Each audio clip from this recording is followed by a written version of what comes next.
ये है हमारा कमरा। बहुत खूबसूरत कमरा है, मगर मैं यहाँ नहीं रह सकती। क्या मतलब है नहीं रह सकती? ये तय हो चुका है। क्यों, क्या तुमने अपनी अम्मी का चेहरा नहीं देखा? मेरा यहाँ रहने का सुनकर वो परेशान हो गई। ऐसा कुछ भी नहीं है, फिक्र मत करो, उन्हें आदत है इन सब की।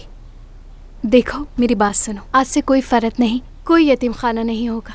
हम दोनों यहाँ साथ जिंदगी गुजारेंगे। देखो हमारे पास अपना घर है, अपना खुद का रूम है, बिल्कुल हमारे ख्वाबों की तरह। जो ख्वाब हम कहीं भी जाते हुए, कुछ भी देखते हुए, कुछ भी खाते हुए देखते थे। तुम्हारी अम्मी इससे खुश नहीं होंगी।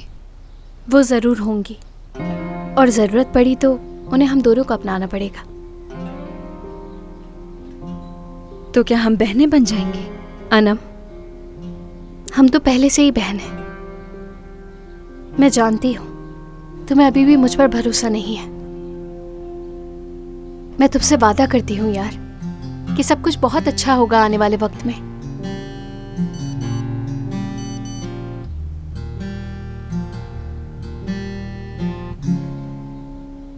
तुम्हारे बारे में सोच रहा था।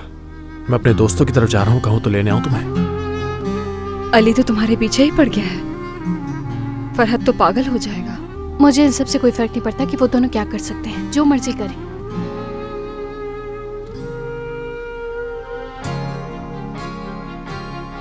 कम से कम उसे जवाब तो देना ही होगा ना। अनम क्या कर रही हो तुम? हाँ, मैं लिखूंगी कि बताओ तुम फजूल कहाँ हरकतें में आ मत रही करो हो। प्लीज। नवाल तफरी करेंगे, अपना दिल बहलाएंगे, किसी को कोई नुकसान नहीं पहुंचाएंगे।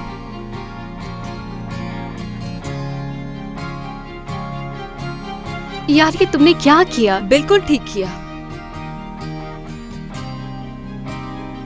ठीक है, जो तुम्हें अच्छा लगे, चलते हैं। लेकिन हम ज्यादा लेट नहीं होंगे, पहले ही बता रही हूँ। ठीक है,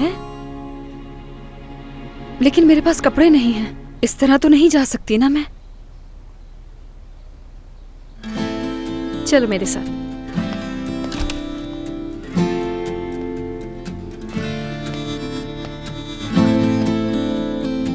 नवाल तुम क्या कर रही हो? अगर तुम्हारी अम्मी आ गई तो?